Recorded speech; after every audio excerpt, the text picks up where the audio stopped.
Welcome to lunch hour. This is Satish. Andhra Pradesh బడ్జెట్లో కేటాయింపులు ఎలా ఉన్నాయి? కూటమి సర్కార్ ఏ రంగాలకు పెద్దపీట వేసింది? సూపర్ 6 పథకాలకు కేటాయింపులేంటి? గత ప్రభుత్వం అప్పులే ఆర్థిక వ్యవస్థను దెబ్బతీశాయా? ఆంధ్రప్రదేశ్ బడ్జెట్ 2025 పై ఇవాళ లంచ్ అవర్ డిబేట్లో మాట్లాడబోతున్నాం. చర్చలో పాల్గొంటున్నారు వైఎస్ఆర్ కాంగ్రెస్ పార్టీ నుంచి ఆ పార్టీ శాసనసభ్యులు అధికార ప్రతినిధిగా ఉన్న చంద్రశేఖర్ గారు, అలాగే తెలుగుదేశం పార్టీ నుంచి ఆ పార్టీ నేత అధికార ప్రతినిధిగా ఉన్న విద్యాసాగర్ గారు లైవ్లో పాల్గొంటున్నారు. డిబేట్లోకి వెళ్లే ముందు ఈరోజు ఆర్థిక మంత్రి పయ్యావుల కేశవ్ ఏమన్నారో ఒకసారి చూద్దాం. 2019లో వచ్చినటువంటి ప్రభుత్వం రాష్ట్ర పురోభివృద్ధికి అడ్డుకట్ట వేసింది. వారి చర్యలతో రాష్ట్ర అభివృద్ధి పురోగమన బాట నుండి తిరోగమన వైపు బాట పట్టింది. ప్రజాస్వామ్య వ్యవస్థలు దెబ్బతిన్నాయి. పరిశ్రమలను రాష్ట్రం నుంచి తరిమేశారు. యువత దిక్కుచోతని స్థితికి వెళ్ళింది. రాష్ట్ర ఆర్థిక వ్యవస్థ కుదేలయింది. ప్రజా సంక్షేమాన్ని మరిచి కక్ష సాధింపు రాజకీయాలు, ప్రతిపక్షాల నోళ్లు మూయించడంపైనే గత ప్రభుత్వం దృష్టి సారించింది. అప్పులు చేయడమే తప్ప అప్పులు తీర్చడాన్ని మరిచిన గత ప్రభుత్వం తప్పుడు విధానాలను సరిచేస్తున్నాం. ప్రభుత్వం కాంట్రాక్టర్లను బ్లాక్ లిస్టులో పెట్టడం చూసాం. కానీ గత పాలకుల విధానాల వల్ల ఆంధ్రప్రదేశ్ ప్రభుత్వాన్నే కాంట్రాక్టర్లు బ్లాక్ లిస్టులో పెట్టి పనులు చేయడానికి ముందుకు రాని పరిస్థితి ఏర్పడింది. వ్యవసాయ రంగం ఎంతో ప్రాముఖ్యతను కలిగి ఉన్నప్పటికీ ఈ రంగానికి సంబంధించి అనేక కీలక పథకాలను అమలు చేయడంలో గత ప్రభుత్వం పూర్తిగా విఫలమైంది. వివిధ వ్యవసాయ పథకాల కింద చెల్లించవలసిన 5,510 కోట్ల రూపాయల బకాయిలను గత ప్రభుత్వం చెల్లించలేదు. వీటిలో 693 కోట్ల రూపాయల బకాయిలను మా ప్రభుత్వం చెల్లించింది. డ్రిప్ ఇరిగేషన్ను గత ప్రభుత్వం పూర్తిగా నిర్లక్ష్యం చేసింది. కేంద్ర ప్రభుత్వం డ్రిప్ ఇరిగేషన్ పథకం కోసం విడుదల చేసిన 616 కోట్ల రూపాయలను దారి మళ్లించింది. గత ప్రభుత్వ పాలనలో ఆరోగ్య రంగం పూర్తిగా నిర్లక్ష్యానికి గురి అయిన విషయాన్ని మనం చూసాం అధ్యక్ష. సకాలంలో చెల్లింపులను చేయకపోవడంతో మందుల కొరత, సౌకర్యాల కొరత, సేవల కొరతకు కారణమైంది అధ్యక్ష. వైద్య రంగంలో దాదాపు 6,400 కోట్ల రూపాయల బకాయిలను వారసత్వంగా ఇచ్చారు అధ్యక్ష. దీనిలో 1,624 కోట్ల రూపాయలను చెల్లించి తిరిగి గాడిలో పెట్టేటువంటి ప్రయత్నాలు ప్రారంభించాం. సాగునీటి రంగాన్ని గత ప్రభుత్వం పూర్తిగా నిర్లక్ష్యం చేసింది. ఈ రంగాన్ని విధ్వంసం చేసింది. నీటి కోసం ఎదురు చూసే రాయలసీమ, ఉత్తరాంధ్ర రైతులను నట్టేట ముంచింది. జీవనాడి లాంటి పోలవరం ప్రాజెక్టు మొదలుకుని పల్లెల్లో పిల్ల కాలువల నిర్వహణను కూడా సరిగ్గా పట్టించుకోకుండా వదిలేసింది. నిర్లక్ష్యం వల్ల గత ప్రభుత్వం హయాంలో కొట్టుకుపోయిన డ్యాములని చూసాం. వాటి వైపు కన్నెత్తి చూడని పాలకుల్ని చూసాం. కూటమి ప్రభుత్వం ఆంధ్రప్రదేశ్ ప్రజలను మోసం చేసిందని మాజీ మంత్రి బొత్స సత్యనారాయణ బడ్జెట్పై కామెంట్ చేశారు. ఆయన ఏమన్నారో ఒకసారి విందాం. ఏదైతే ఈ ప్రభుత్వం రావడానికి ఆ రోజు వారు ఇచ్చిన వాగ్దానాలు ఏవైతున్నాయో కూటమి నేతలు, సూపర్ 6 కానీ, సామాన్య ప్రధాని కానీ, రైతులకు కానీ, వాటికి సంబంధించిన అంశాలని ఏదో అరకొరగ్గా 1-2 తప్ప ఏ ఒక్కడు కూడా లేదు. షూరిటీ అనడానికి బదులు ప్రభుత్వం మోసం చేసింది, వంచింది అన్నో న్యాయం. కేటాయింపులు చూస్తే అరకొరిక రైతుకి ఇచ్చిన రైతు భరోసాకు కానీ లేదు, తల్లికి వందనం. రైట్. చంద్రశేఖర్ గారు, ఆర్థిక మంత్రి పయ్యావుల కేశవ్ బడ్జెట్ ప్రవేశపెట్టారు. అలాగే అగ్రికల్చర్ బడ్జెట్ కూడా ప్రత్యేకంగా ప్రవేశపెట్టిన పరిస్థితి కనిపిస్తోంది. గత ప్రభుత్వం విధ్వంసం సృష్టిస్తే మేము సంక్షేమం దిశగా అడుగులు వేస్తున్నాము, ప్రతి ఒక్క రంగాన్ని సెట్ చేసుకుంటూ వస్తున్నాము, అలాగే పూర్తిగా అప్పుల కుప్పగా మార్చి ఆర్థిక వ్యవస్థను చిన్నాభిన్నం చేస్తే దాన్ని ఇప్పుడు గాడిలో పెట్టే ప్రయత్నం చేస్తున్నాము. అలాగే సూపర్ 6 హామీలకు సంబంధించి కూడా ఆర్థిక మంత్రి ప్రస్తావన తెచ్చారు. మీ కామెంట్ ఏంటి సార్ బడ్జెట్పై? సార్, అందరికీ నమస్కారం. నమస్తే అండి. చంద్రబాబు నాయుడు గారి సూపర్ 6 హామీలు కాస్త సూపర్ మోసాలుగా మారిపోయాయి. ప్రతిసారిలాగే మొన్న ఓటాన్ బడ్జెట్ ప్రవేశపెట్టి కేటాయింపులు చేసినా గానీ ఒక్కటంటే ఒక్క పథకాన్ని కూడా అమలు చేయాల. కేటాయింపులు చేసిన వాటినే అమలు చేయనటువంటి ఈ ప్రభుత్వం రేపేం చేస్తుంది అనేది వారి చేతల్లో చెప్పకనే చెప్పేసింది. అన్నిటికంటే ఇంపార్టెంట్ గా మేము సంపద సృష్టిస్తాం, మేము మాత్రమే సంపద సృష్టిలో నంబర్ 1 అని చెప్పుకున్నటువంటి చంద్రబాబు నాయుడు గారు నేను నా విజన్ తోటి అద్భుతాలు సృష్టిస్తానని చెప్పారు. కానీ ఇక్కడ చూస్తే మంగళవారం కబుర్లు తప్ప, సత్యదూరమైన మాటలు తప్ప గత ప్రభుత్వాన్ని విమర్శించడానికి ఆత్మస్తుతి పరనింద కింద వారి యొక్క గొప్పతనాన్ని లేని గొప్పతనాన్ని చెప్పుకుంటూ గత ప్రభుత్వ విధానాలని ప్రతి ఒక్కటిని విమర్శిస్తున్నటువంటి పరిస్థితే తప్ప వారు చెప్పినటువంటి సంపద సృష్టి మీద వారికే నమ్మకం లేక వారు చూపించినటువంటి బడ్జెట్ లో 3 లక్షల కోట్ల బడ్జెట్ పైగా ప్రవేశపెట్టి లోటు బడ్జెట్ ని వారు చూపించారు. వారు చూపించినటువంటి రెవెన్యూ లోటు 33,185 కోట్లు, అట్లాగే ద్రవ్య లోటు 79,926 కోట్లు. అంటే సంపదని నేను సృష్టించను, నాకు చేత కాదు, ఇది లోటు అని వారు చెప్పకనే చెప్పారు.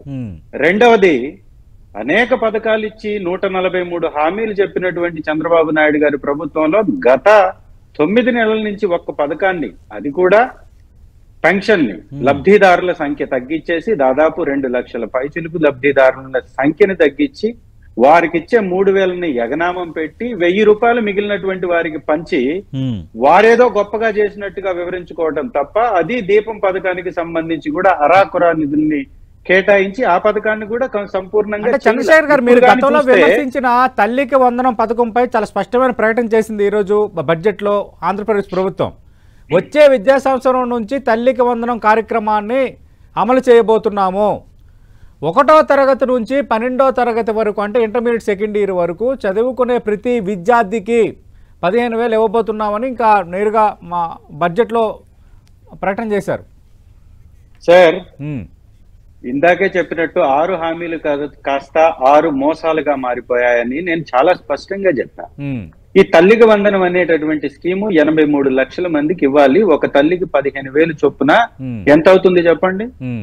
దాదాపు 12,450 కోట్లు కేటాయింపు చేయాలి ఒక సంవత్సరానికి.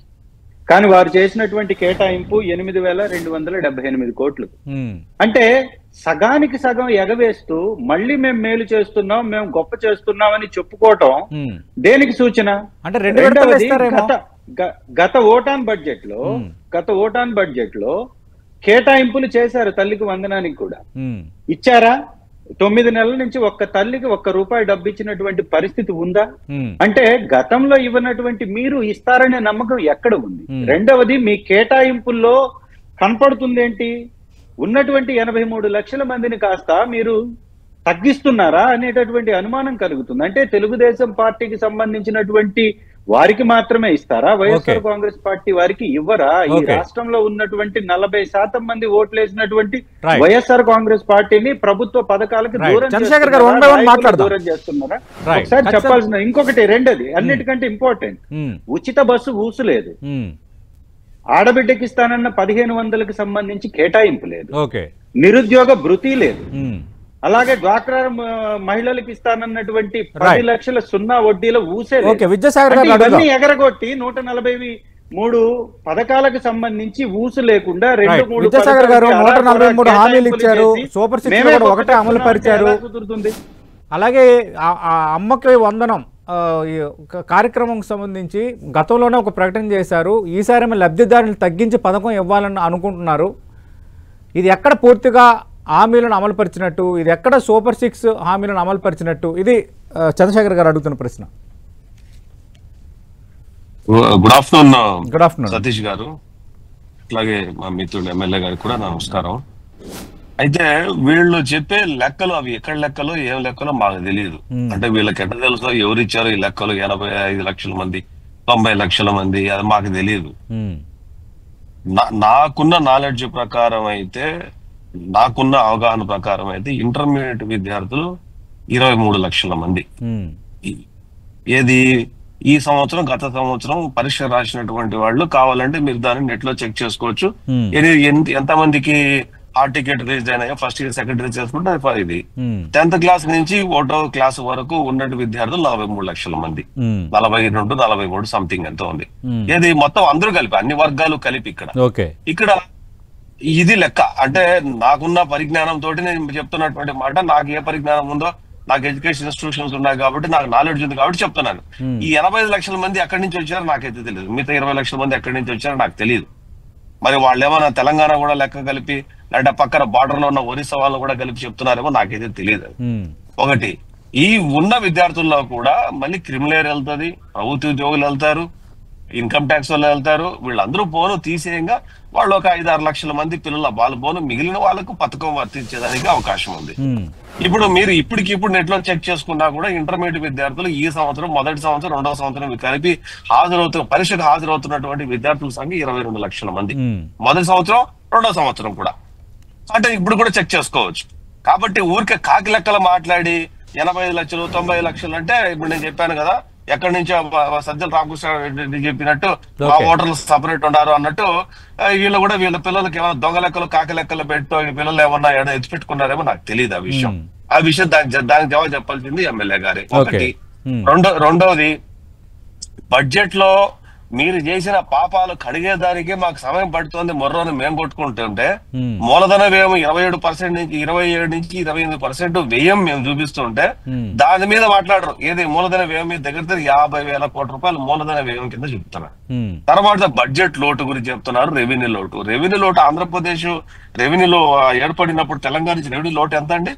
18,000 కోట్ల రెవెన్యూ లోటు తోటి ఏర్పడినటువంటి రాష్ట్రం ఏర్పడి 10 సంవత్సరాలు అయింది. గత 5 సంవత్సరాలు మీరు చేసిన పాపాలకు అది 10,000 కోట్లు 12,000 కోట్లు పెరిగింది, వెరసి 30,000 కోట్లకు వచ్చింది. మీరు ఏదైనా మాట్లాడికి కన్స్ట్రక్టివ్ గా మాట్లాడితే తనకి జవాబుదారితనంగా ఉంటది. ఏది ఇప్పుడు మూలధన వ్యయం గురించి వీళ్ళు మాట్లాడరు, అతను ఊసే ఇస్తారనమాట.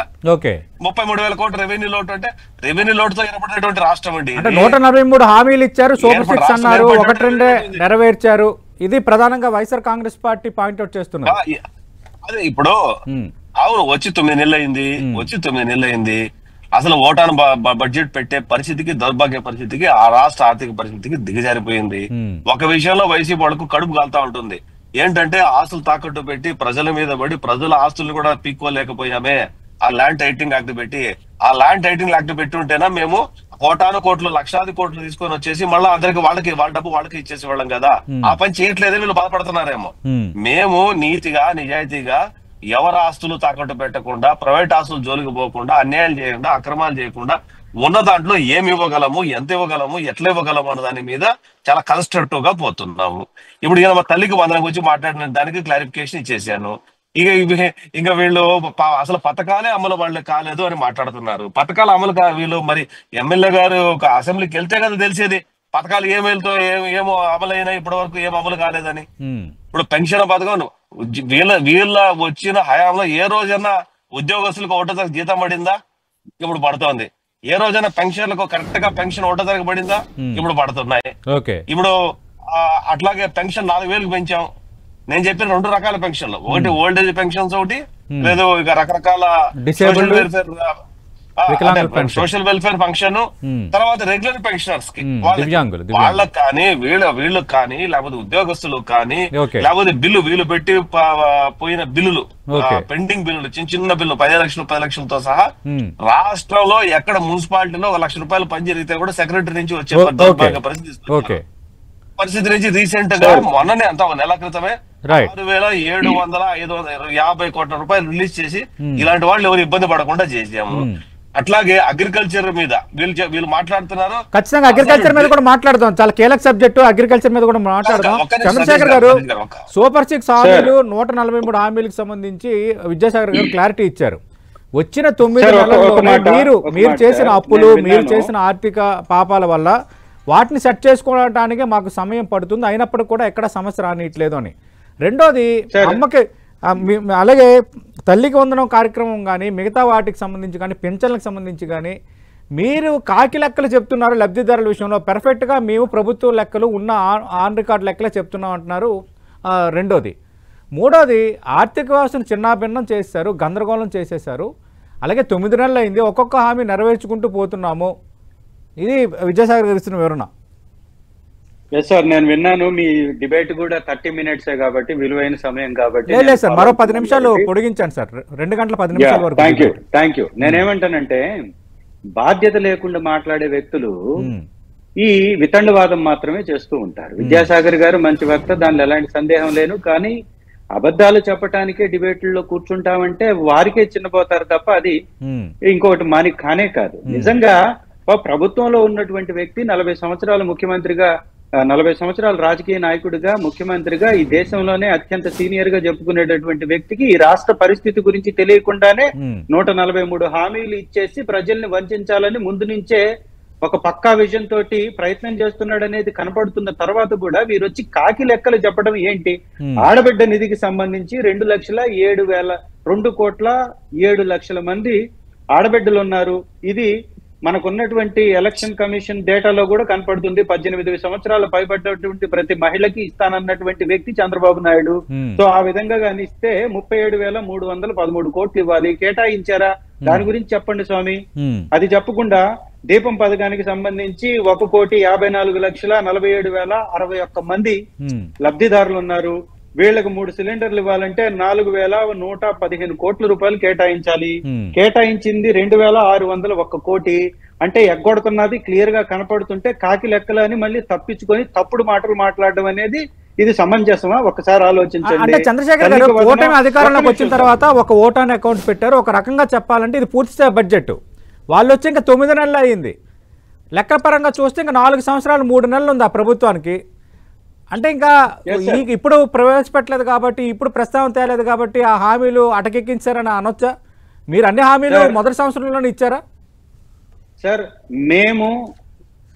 మేము గెలిచినటువంటి 3 నెలల్లోనే హామీలు ఇవ్వడం మొదలు పెట్టేశాము. 6 నెలలకి అన్ని హామీల్ని అమలు పరిచాం. డేటా చూసుకోండి. రెండవది, వారు సంఖ్యాపరంగా తప్పుడు లెక్కలు చెప్తున్నారు. అది కొంచెం వివరణ ఇవ్వనివ్వండి.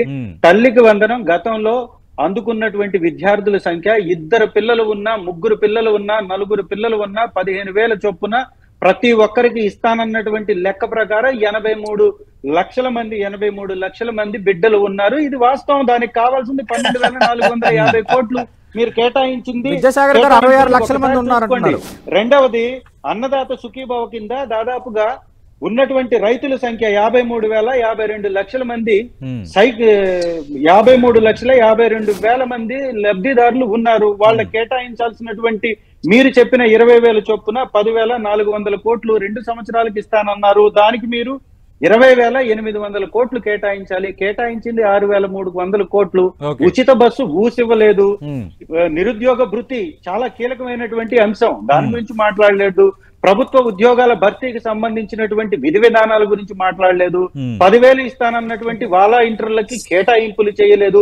ఇలా మోసాలు చేసుకుంటూ మోసపు జీవితాలని మీరు గడుపుతూ గత ప్రభుత్వ పరిపాలన గురించి వారి మీద విమర్శలు చేయడానికి అత్యంత కీలకమైనటువంటి బడ్జెట్ సమావేశాల్లో బడ్జెట్ అంశాల్లో ఎంత సమయాన్ని కేటాయిస్తున్నారో ఒక్కసారి చూడండి. ఇవాళ పోసాని కృష్ణమురళి గారిని ఒక్కరోజు ముందెందుకు అరెస్ట్ చేశారు? బడ్జెట్ లో వీళ్ళు వెలగబెట్టేటటువంటి చర్చ జరగనివ్వకుండా చర్చని పక్కదారి పట్టించడానికి చేసినటువంటి ప్రయత్నం ఇది. ఈ తప్పుడు లెక్కలు, కాకి గోల, కాకి మాటలు, మంగళవారం బడ్జెట్ చర్చ మొత్తం పక్కకి వెళ్ళిపోతుందా? బడ్జెట్ మీద ప్రసంగాన్ని చేయమనండి. బడ్జెట్ మీద వారిని కేటాయింపుల గురించి చెప్పమనండి. బడ్జెట్ చదువుకోమనండి. ఇంకా మీరు వారికి సమయం ఇవ్వండి, ఇంకొక అరగంట సమయం ఇవ్వండి.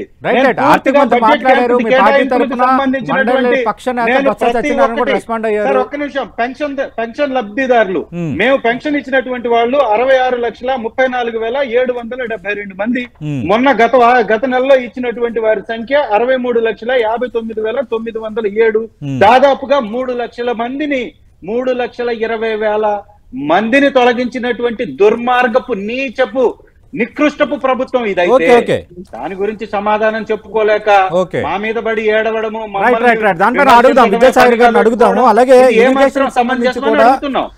ఈరోజు ప్రత్యేకంగా ప్రభుత్వం బడ్జెట్ ప్రవేశపెట్టింది. మరి ఇరిగేషన్ కి సంబంధించి గతంతో కంటే ఇప్పుడు మేము కేటాయింపులు పెంచాము, లబ్ధిదారుల అందరికీ సాయం అందేలా ప్రణాళికలు రచిస్తున్నామని ప్రభుత్వం చెప్తోంది. దానిపైన వాళ్ళ ప్లాన్ ఆఫ్ యాక్షన్ ఎలా ఉంది, దానిపై విద్యాసాగర్ ఏమంటారు? ఈరోజు ప్రవేశపెట్టిన ఆంధ్రప్రదేశ్ బడ్జెట్లో కేటాయింపులు ఎలా ఉన్నాయి? ఈ అంశంకి సంబంధించి లంచ్ అవర్ డిబేట్ కంటిన్యూ అవుతుంది. విద్యాసాగర్ గారు, వైసీపీ ఎమ్మెల్యే చంద్రశేఖర్ గారు కామెంట్స్ చూశారు. అలాగే కొద్దిసేపటి కిందట మండలిలో పక్షనేతగా ఉన్న బొత్స సత్యనారాయణ కూడా సేమ్ కామెంట్స్ చేశారు. ప్రధానంగా మహిళలు, రైతులను చిన్నచూపు చూశారు. తల్లికి వందనం పథకం సంబంధించి గతంలోనే అనౌన్స్ చేశారు, గత ఓటాన్ అకౌంట్ బడ్జెట్లోనే అనౌన్స్ చేశారు అమలు చేస్తామని, చేయలేదు. మళ్ళీ ఇప్పుడు వచ్చే విద్యా సంవత్సరం అంటే నమ్మకం కుదరటం లేదన్నది వైసీపీ విమర్శ. ఒకటి వాళ్ళ నమ్మకంతో మాకు అనవసరం, ఉమ్, మమ్మల్ని ప్రజలు నమ్మారు, ఉమ్, మేము ప్రజలకు జవాబుదారి, వాళ్ళకేం జవాబుదారి కాదు. అసెంబ్లీ రాని వాళ్ళకి మేమేంటి సమాధానం చెప్పేది, మేమెందుకు చెప్పాలా?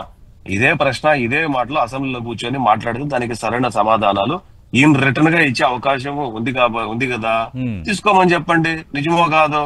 అంటే మండలికి వస్తున్నారు కదా వైసీపీ నేతలు, ఏదండి మండలికి వైసీపీ నేతలు వస్తున్నారు కాబట్టి ఖచ్చితంగా అక్కడ చర్చలో పాల్గొంటారు. ఆ మండలంలో చర్చ వేరు, మండలంలో చర్చ వేరు. నేను అంటున్నది మీకు చట్టసభలు అంటే 2 సభలు కదా, ఒకటి కాదు కదా. ఉమ్, ఇక్కడ రాకుండా అక్కడ మా వాళ్ళు మాట్లాడతారు, అక్కడ జరుగుతుంది. ఇక్కడ ఈ దొంగ మాటలన్నీ మానేసి ఫస్ట్ వాళ్ళు ఏ మాత్రం ప్రజలకు జవాబుదారితనం ఉంటే వాళ్ళను అసెంబ్లీకి రమ్మని చెప్పండి, మాట్లాడదాము. మళ్ళా ఏదో అనాథత వేడి తప్పించుకోవడానికి మొన్న ఏదో ఓ రోజు వచ్చేసి అట్లా 1 గంట సేపు ఉండి అరిచేసి సంతకం పెట్టేసి వెళ్ళిపోయారు. ఇది ప్రజలు గమనించరా? ఖచ్చితంగా గమనిస్తారు. ఒకటి. రెండోది ఏంటంటే ఈ లెక్కలు ఏమంతా కూడా వాళ్ళు మాకు లెక్కలు జరిపించాల్సిన అవసరం లేదు. బడ్జెట్ కేటాయింపులు, అమౌంట్, లేకపోతే అంఖ్య, ఇవంతా కూడా రికార్డెడ్. ఇవంతా వీళ్ళేదో నోటికి వచ్చిన లెక్క కాకి లెక్కలు చెప్తే అవ్వదు, కుదరదు. ఇంకోటి ఏంటంటే ఎప్పుడు కూడా అభివృద్ధి సంక్షేమం ప్యారలల్ గా నడవాలి. అభివృద్ధి లేకుండా గత 5 ఏళ్ళు నడిపారు కదా ప్రభుత్వం, నీళ్ళు ఏమైంది? ప్రజలు చీకొట్టారు కదా. అంటే ఆ తప్పు మమ్మల్ని చేయమంటారా? మూలధన వ్యయం గురించి మాట్లాడమంటే ఇంతవరకు చంద్రశేఖర్ గారు మాట్లాడటంలే. దగ్గర 50,000 కోట్ల రూపాయల మూలధన వ్యయానికి పెట్టాం. మూలధన వ్యయం పెడితేనే అభివృద్ధి అంటారు దాన్ని. మూలధన వ్యయం లేకుండా అప్పులు చేసి తాకట్టు పెట్టి డబ్బులు తీసుకొచ్చి పనిచేస్తాను దాన్ని, హెలికాప్టర్ మనీ పెడతాను దాన్ని అసలు దాన్ని అభివృద్ధి అనరు. ఆ థియరీ అనేది ప్రపంచంలో ఎక్కడ లేని థియరీ. ఆ థియరీ కరెక్ట్ అనుకుంటారు.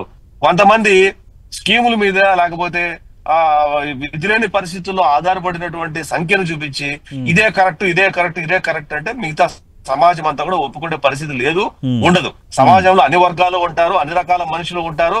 అందరికీ న్యాయం జరగాల, అందరు ట్యాక్స్ పేయర్స్ ఉంటారు. ట్యాక్స్ పేయర్స్ మనీ దానికి ఖచ్చితంగా వినియోగించాలా. అదే తప్ప నీకు ఇష్ట ప్రకారం ఖర్చు పెట్టుకుంటే వెళ్ళిపోతాను అంటే ప్రజలు చూస్తూ ఊరుకోరు. అందువల్ల ఏంటంటే ఎప్పుడు కూడా మూలధన వ్యయం అనేది చాలా ఇంపార్టెంట్. ఆ మూలధన వ్యయం ఇప్పుడు ఈ రోజు 50,000 కోట్ల రూపాయలు. 50,000 కోట్ల రూపాయలు అనేది మూలధన వ్యయం. ఒక 100 సంవత్సరాలకు ఉపయోగపడుతుంది ఇది.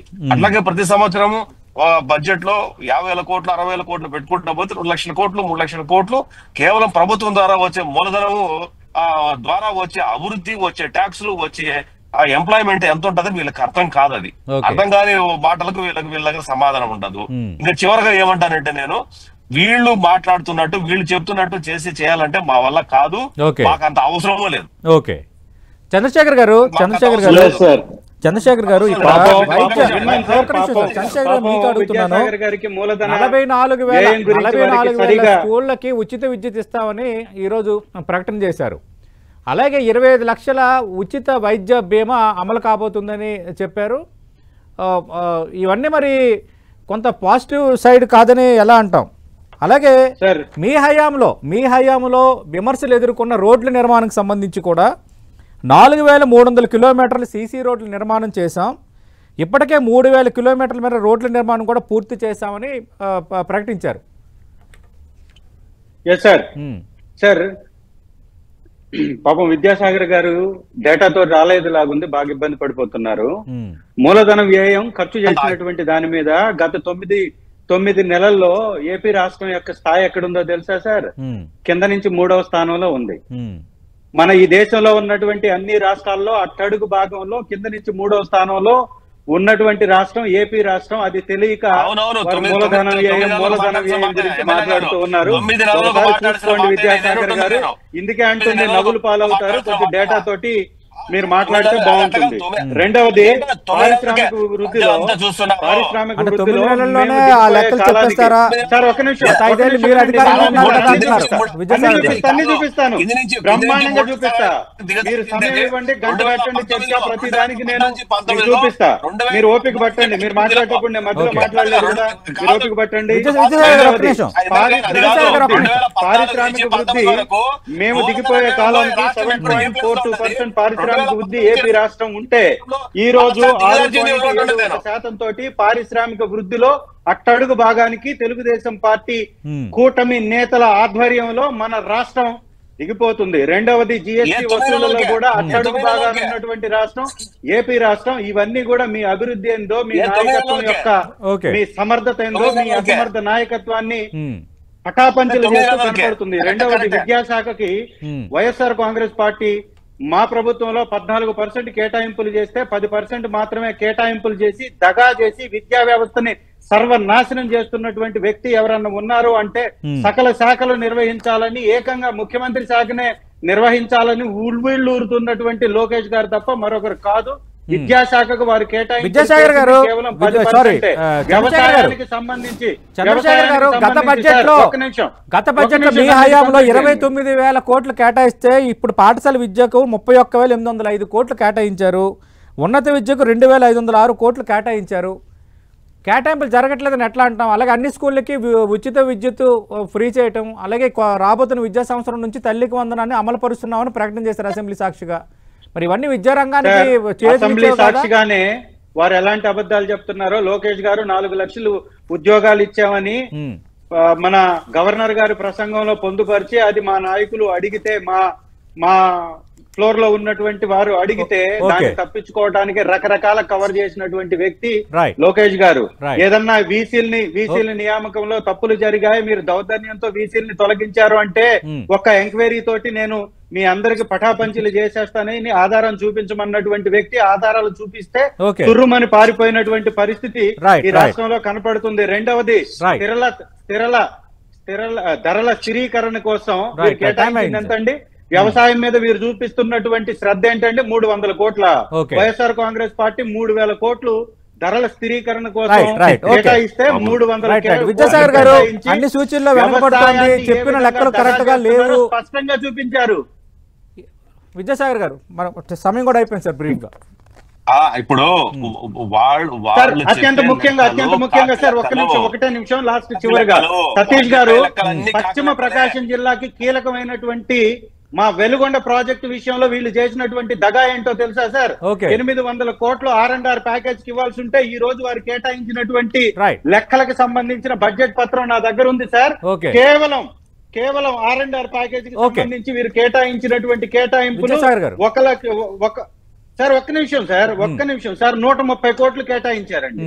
మొత్తం కలిసేసి 350 కోట్లు మాత్రమే వెలుగొండ ప్రాజెక్ట్ కేటాయించారు. ఈ విధంగా Veligonda project hello right Vidyasagar గారు మనకి సమయం అయిపోయింది, లెక్కలన్నీ తప్ప అంటున్నారు. బ్రీఫ్ గా ఒక 20 సెకండ్స్ చెప్పండి సార్. ఏమీ మోసం కరెక్ట్ గా ఉండదు. విద్యాసాగర్ మొత్తం తప్పుడు లెక్కలే, ఒక్క అంకె కూడా కరెక్ట్ కాదు.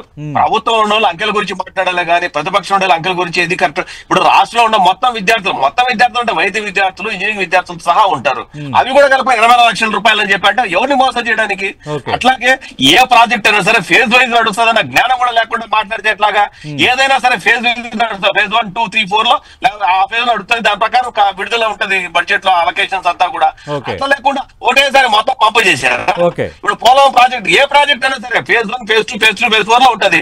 మీరు ఇంతే ఇచ్చారు, ఇంత మొత్తం ప్రాజెక్ట్ లో ఫేజ్ 1 ఎంత, ఫేజ్ 2 ఎంత, ఫేజ్ 3 ఎంత, ఫేజ్ 4 ఎంత, ఆ రకాల ఆ బడ్జెట్ లో ఉంటాయి కదప్ప. ఇది అన్ని కాకి లెక్కలే, తప్పుడు లెక్కలే, ఒక్కటి కూడా నిజం లేదు ఆయన మాట్లాడే దాంట్లో. థ్యాంక్ యూ విద్యాసాగర్ గారు, థ్యాంక్ యూ చంద్రశేఖర్ గారు. ఆంధ్రప్రదేశ్ బడ్జెట్ సంబంధించి వైసీపీ టీడీపీ మధ్య మాట్లాడేద్దాం ఏ విధంగా ఉందో మనం చూసాం. ఒక రకంగా కూటమి ప్రభుత్వం వచ్చిన తర్వాత ప్రవేశపెట్టిన పూర్తి స్థాయి బడ్జెట్ నేపథ్యంలో వచ్చే విద్యా సంవత్సరం నుంచి తల్లికి వందనాన్ని మేము అమలు పరుస్తున్నామంటూ అసెంబ్లీ సాక్షిగా ఆర్థిక మంత్రి ప్రకటించారు. అలాగే వైద్య ఆరోగ్య రంగం సంబంధించి 25 లక్షల బీమాకు సంబంధించి ప్రకటన కూడా వచ్చింది. అలాగే స్కూళ్ళకు సంబంధించి 44,000 స్కూళ్ళకు ఉచిత విద్యుత్ ఇవ్వబోతున్నాము, ఎలాంటి కరెంటుకు సంబంధించిన ఛార్జ్ ఎలాంటిది ఎలా చేయబోమంటూ మంత్రి ప్రకటించారు. అటు విద్యారంగం వీటికి సంబంధించిన కేటాయింపులు కూడా కొంత బెటర్గానే ఉన్నాయన్న చర్చ అయితే బలంగా సాగుతుంది. But at the same time మహిళలు రైతులకు సరైన కేటాయింపులు లేవని వైఎస్ఆర్ కాంగ్రెస్ పార్టీ ప్రశ్నిస్తోంది. మరి చూద్దాం దీనిపై డీటెయిల్గా రానున్న రోజుల్లో కూటమి ప్రభుత్వం ఎలాంటి సమాధానం ఇవ్వబోతుందో. ఇది ఆంధ్రప్రదేశ్ బడ్జెట్పై 10 టీవీ స్పెషల్ డిబేట్.